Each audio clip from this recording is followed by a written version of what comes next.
राम राम जी सारे भैया ने। मैं आपका छोटू भाई। तो आपका इस क्लास में स्वागत है। तो बच्चों, आज हम पढ़ेंगे वैदिक सभ्यता या आर्य सभ्यता एक ही है, और ये अपना अध्याय नंबर 2 है। यानी जो अपनी वैदिक सभ्यता है और आर्य सभ्यता है वो एक ही है। इनमें किसी भी प्रकार का कोई भी डिफरेंस नहीं है, एक ही है। इसी को वैदिक बोलते हैं, इसी को आर्य बोलते हैं। तो बच्चों, आज हम इसी चैप्टर को स्टार्ट करने वाले हैं। तो चलो आगे बढ़ते हैं। वैदिक सभ्यता को 2 भागों में बांटा गया है। एक है पूर्व या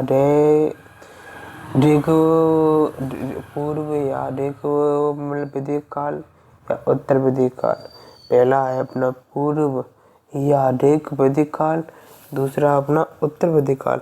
जो अपना पूर्व काल है वो 1500 से लेके 1000 ईस्वी बुद्ध चला, और जो उत्तर वैदिक काल है वो 1000 से 600 ईस्वी पूर्व तक चला।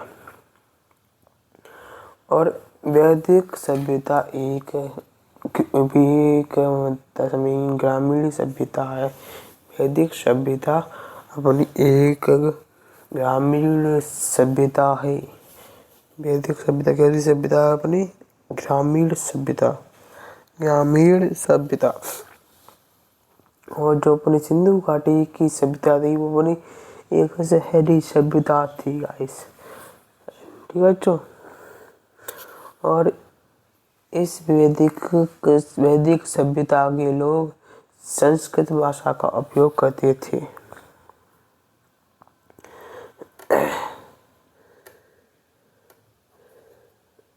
जो अपनी वैदिक मतलब सभ्यता है, इसका अध्ययन करने के लिए हमने इसको 5 भागों में बांटा गया है। पहला अपना वैदिक साहित्य, यानी इसमें 4 वेद हैं, ब्राह्मण ग्रंथ भी है, आरण्य है, और पता नहीं क्या क्या है। तो 2-3 चीज़ें इसमें फालतू चीज़ें हैं।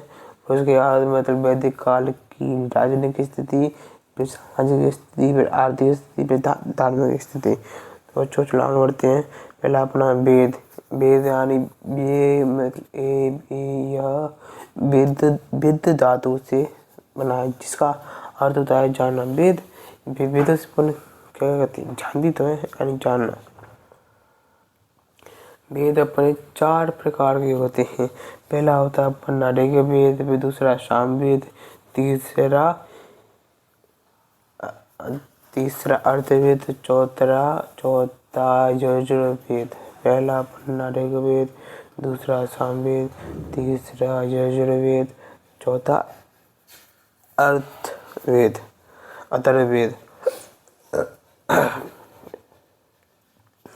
पहला है अपना ऋग्वेद, जो कि सबसे प्राचीनतम वेद है। इसमें कुल मंत्र 10,552, कुल मंत्र 10,552, कुल मंत्र 10,552 है। कुल मंत्र ठीक है 10,552।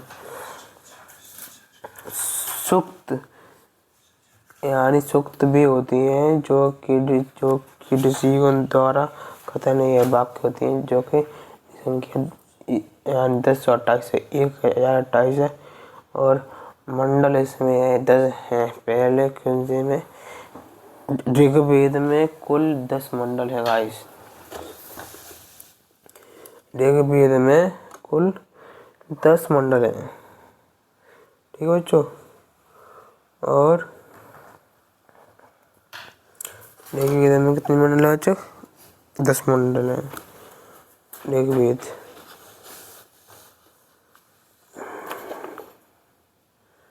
आगे बढ़ते हैं।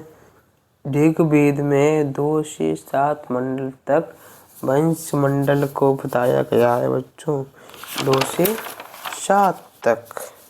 फिर 10वां मंडल सबसे बाद में जोड़ा, यानी जो कि वैसे ही भी बाद में आई संख्या, तो बाद में जोड़ेंगे गाइस। ठीक है बच्चों।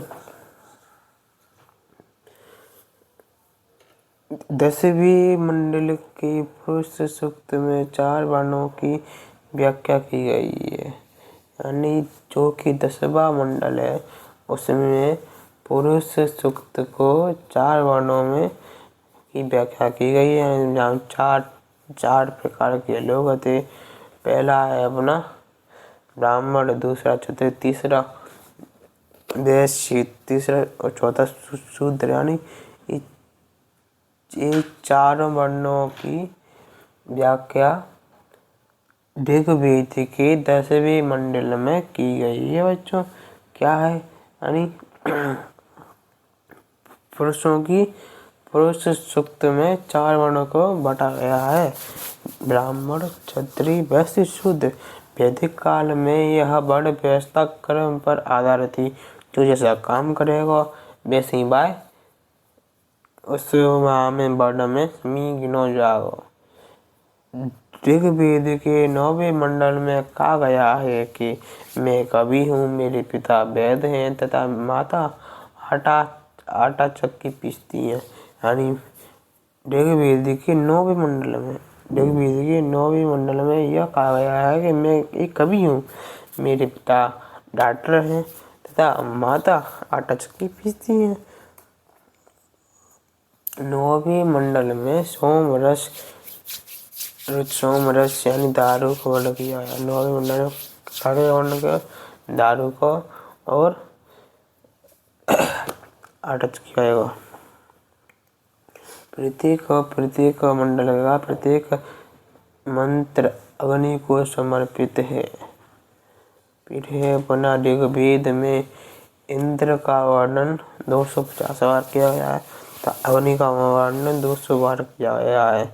और ऋग्वेद में 25 नदी का उल्लेख किया गया है।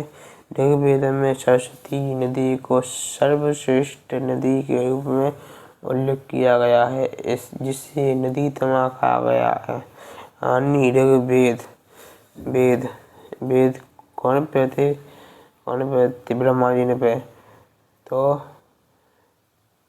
मतलब ब्रह्मा जी की पत्नी कौन थी? मतलब सरस्वती।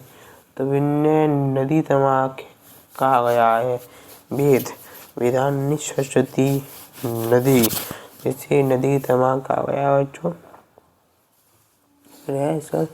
ऋग्वेद की रचना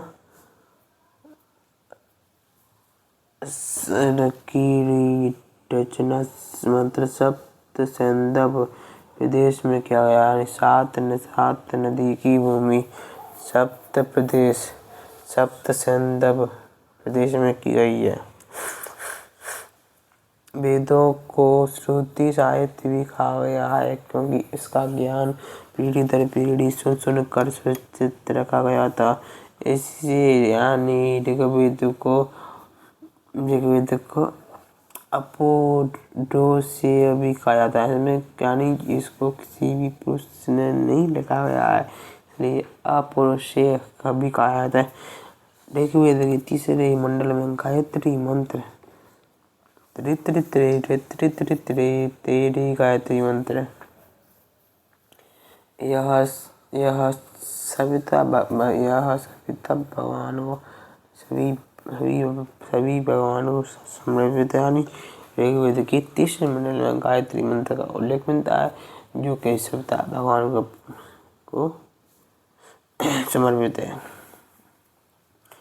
ऋग्वेद में 10 राज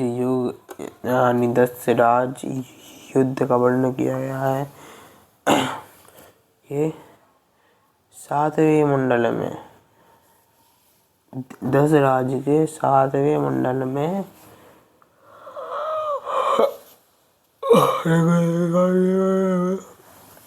10 राज युद्ध का वर्णन किया गया है। यह युद्ध परोशनी रावी प्रस्तुत है कि नदी के तट पर लड़ा गया, जो कि 10 राजा और 10 राजा और भरतवंश के राजा सुवास के बीच लड़ा गया, जिसमें से सुवास की जीत हुई। और जो के भी राजा थे वे गाँव थे 4 राजा थे और 6 कबीला राजा, जो कि 4 कबीले राजा थे वे मनु, अनु, रघु, यऊ और पुरु।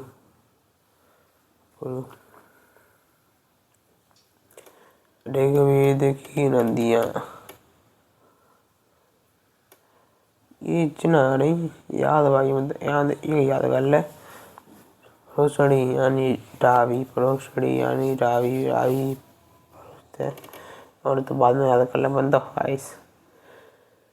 इसमें दूसरी नदी है मरुद्वृद्धा यानी कमरुवन, कमरुवन यानी मर जा कम उम्र में, कम बर्मन। फिर दूसरा है अपना संवैधानिक गाना, भारतीय संस्कृति गान का जनक सामवेद, सा रे गा मा पा धा नी सा, यही में सब ये सारे 7 हो यानी सामवेद में।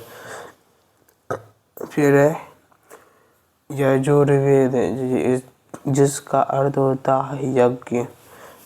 इसको 2 भागों में बांटा गया, शुक्ल व कृष्ण वेद यानी शुक्ल में पद्य यानी कविताएं और कृष्ण में पद्य व गद्य दोनों हैं। संगीत के साथ स्वर की उत्पत्ति सामवेद से हुई है और तथा यजुर्वेद को कर्मकांडी वेद के कांड होते हैं यानी स्वाहा स्वाहा स्वाहा। इसके पुत्र को आहर वयु कहते हैं, अय भैया वयु पुरोहित भैया अभी कहते हैं। नोट ऋग्वेद सामवेद यजुर्वेद को संमित रूप से वेद त्रय कहते हैं। अर्थवेद इसकी रचना अववी के रस द्वारा की गई, इसलिए अथवा आंगिरस कहते हैं। इसमें जादू टोना तंत्र मंत्र आदि का उल्लेख किया है। इसमें मगध का उल्लेख है। नोट सत्यमेव जयते हिंदू धर्म के मुंडका उपनिषद से लिया गया है। सत्यमेव जयते शब्द हिंदू धर्म के मुंडका उपनिषद से लिया गया। वैदिक काल की राजनीतिक स्थिति, राजा को जमस्य गोपा कहा जाता था। राजा को न तो गोपा टोप लगा दो गोपा यानी राजा जमया तो गोपा की तरह। बलि पूर्व वैदिक काल में एक सृष्टिकर्ता, बलि यानी किसी जगह पर हाथ में लुड़ी हुई है तो बलि थे करी तो है एक रूप से यानी पैसा दिलाते हैं और भाषा में जो चीज़ है भाषा में बकरा पड़ा है तब यह काटता है।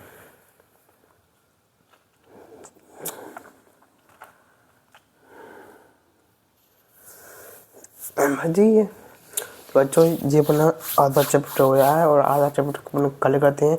अब फिलहाल अपना अभी सोने का टाइम हो गया और वैसे ही मुंह में हो रहे चाले मेरे तो मुझे मतलब बोलने नहीं आ रहा है, इसके लिए सॉरी चाहते हैं। तो बच्चों अपना इस चैप्टर के अगले भाग को कल पढ़ते हैं बच्चों। ठीक है बच्चों, गुड नाइट, बाय बाय, जय हिंद, जय भारत।